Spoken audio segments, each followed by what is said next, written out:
Hello everyone, my name is Annu. Welcome to my YouTube channel.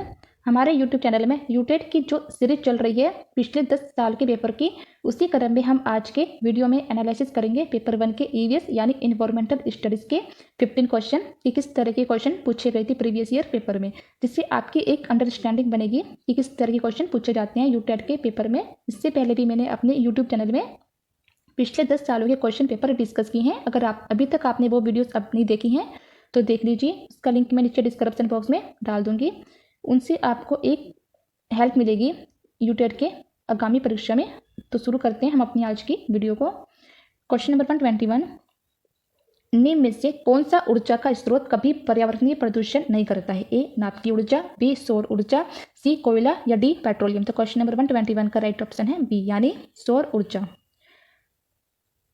सूर्य से प्राप्त जो ऊर्जा को हम सौर ऊर्जा कहते हैं। इस प्रकार की जो ऊर्जा या विद्युत निर्माण में वातावरण के किसी प्रकार की जो है हानि नहीं होती है, तो ये ऊर्जा का जो है प्रदूषण रहित साधन है। B is the right option. Question number 122, वायुमंडल की सबसे निचली परत कहलाती है? ए क्षोभ मंडल, बी समताप मंडल, सी आयन मंडल या डी ओजोन मंडल। क्वेश्चन नंबर 122 का राइट ऑप्शन है ए यानी क्षोभ मंडल। वायुमंडल की सबसे निचली परत क्षोभ मंडल कहलाती है यानी ट्रोपोस्फियर। मौसम से संबंधित सभी घटनाएं जैसे आंधी, वर्षा, बिजली की गड़गड़ाहट, ओला आदि इसी मंडल में होती है। क्षोभ मंडल की जो ऊंचाई है वो 8 से 18 किलोमीटर होती है। तो A is the right option. Question number 123, अम्लीय वर्षा का कारण निम्न में से किसकी सांद्रता में वृद्धि है? ए SO2 तथा NO2, बी CO तथा CO2, सी CO तथा N2 या डी धूल तथा O3। तो क्वेश्चन नंबर 123 का राइट ऑप्शन है ए यानी SO2 तथा NO2।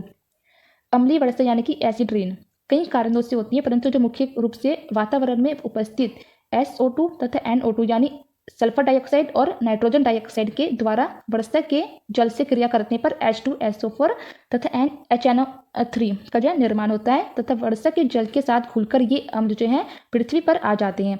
अम्ल वर्षा से पृथ्वी पर स्थित जीवों को, जल, मृदा तथा जीवाणु समुदाय को जो बहुत भारी नुकसान पहुंचता है। तो A is the right option. Question number 124, red data book में सम्मिलित हैं? ए विलुप्त हो रहे जीव, बी सुभेद जीव, सी आपत्तिग्रस्त जीव या डी ये सभी। तो क्वेश्चन नंबर 124 का राइट ऑप्शन है डी यानी कि ये सभी।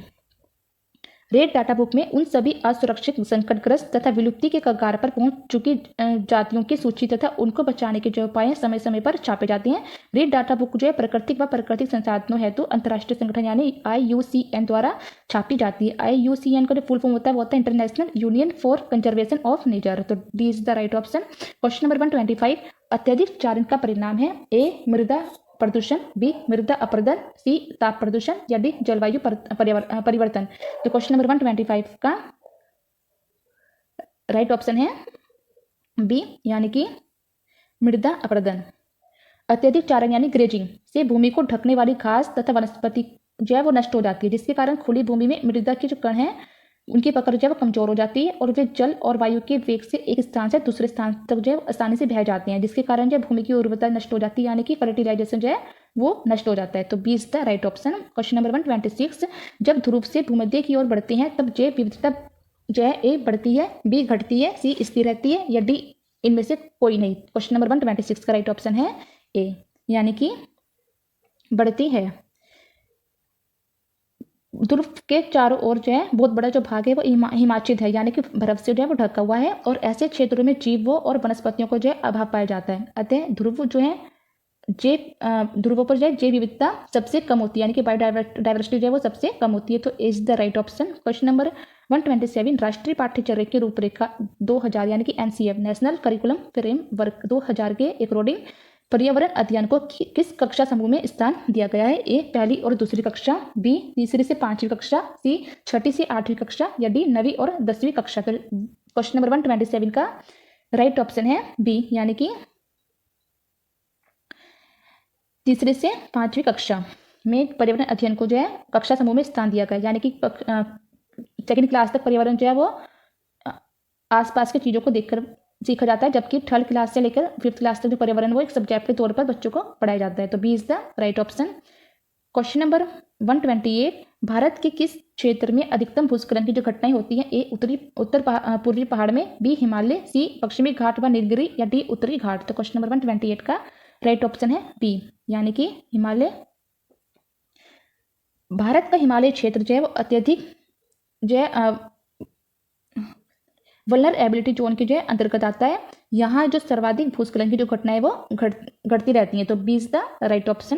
क्वेश्चन नंबर 129, निम्न में से कौन सा युग्म जो है सुमेलित नहीं है? ए हल्दी powder metallic yellow, B freon chlorofluorocarbon, C green house gas carbon dioxide या डी कंटूर कृषि भूमि अपरदन। तो क्वेश्चन नंबर 129 का राइट ऑप्शन है डी, यानी कि कंटूर कृषि और भूमि अपरदन।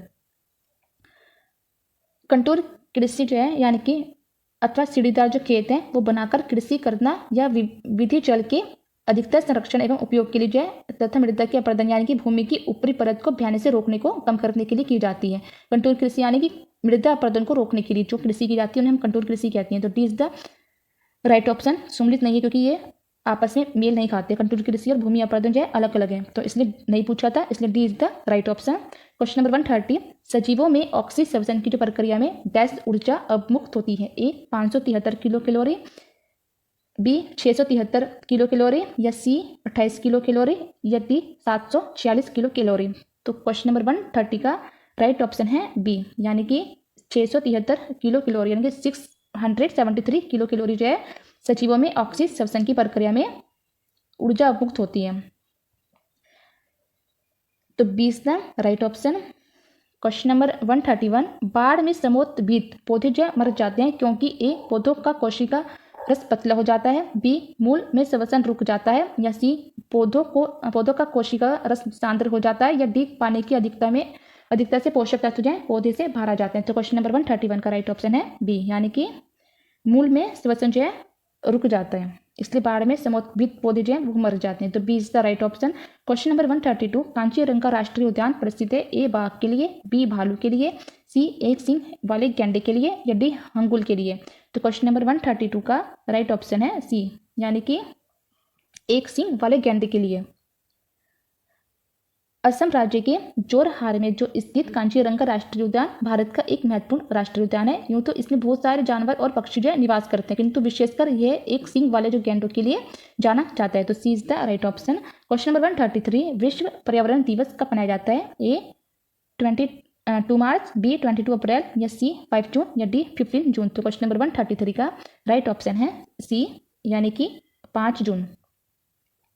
विश्व पर्यावरण दिवस जो है वर्ल्ड इन्वायरमेंटल डे प्रत्येक वर्ष जो है 5 जून को मनाया जाता है, जिसका मुख्य जो उद्देश्य है वो लोगों में पर्यावरण के प्रति जागरूकता पैदा करना है। तो C is the right option. Question number 134, humus निर्माण में कौन सहायक है? ए उत्पादक, बी अपघटक, सी उपभोक्ता या डी ये सभी। तो क्वेश्चन नंबर 134 का राइट ऑप्शन है बी, यानी कि अपघटक, डिकम्पोजर। अपघटक जो है ह्यूमस यानी खाद के निर्माण में जो है महत्वपूर्ण भूमिका निभाते हैं। डिकम्पोजर क्या होते हैं भाई? डिकम्पोजर यानी कि अपघटक जो है वो सूक्ष्म जीव होते हैं जो मृत जीवों यानी कि वनस्पति एवं जंतुओं से जो है अपना पोषण प्राप्त करते हैं, उन्हें अपघटक कहते हैं। जैसे बैक्टीरिया और फंगी यानी कि जीवाणु और जो कवक हैं वो अपघटक हैं। इन्हें प्राकृतिक सफाई कर्मी भी कहते हैं क्योंकि प्राकृतिक में पोषक तत्व का जो संतुलन वो बनाए रखते हैं। तो ह्यूमस यानी कि खाद का जो निर्माण है उसमें अपघटक जो है सहायक होते हैं। तो B is the right option. Question number 135, D है ए खरपतवार निवारक, बी जैव निम्नीकरणीय प्रदूषक, सी अजैव निम्नीकरणीय प्रदूषक या डी एंटीबायोटिक। तो क्वेश्चन नंबर 135 का राइट ऑप्शन है सी, यानी कि अजैव निम्नीकरण प्रदूषक। डी यानी कि डिक्लोरा डिफेनियल ट्राइक्लोरोइथेन जो है एक अजीब निम्नीकरणीय प्रदूषक है। डीडीटी का जो उपयोग है वो कीटनाशक के रूप में किया जाता था, जिसे अब जो है बैन कर दिया गया है। तो C is the right option. तो ये थे हमारे आज के 15 क्वेश्चन। आपको हमारी आज की वीडियो कैसी लगी हमें कमेंट्स करके जरूर बताना। Thanks for watching my video. Please like and subscribe my channel. Have a nice day.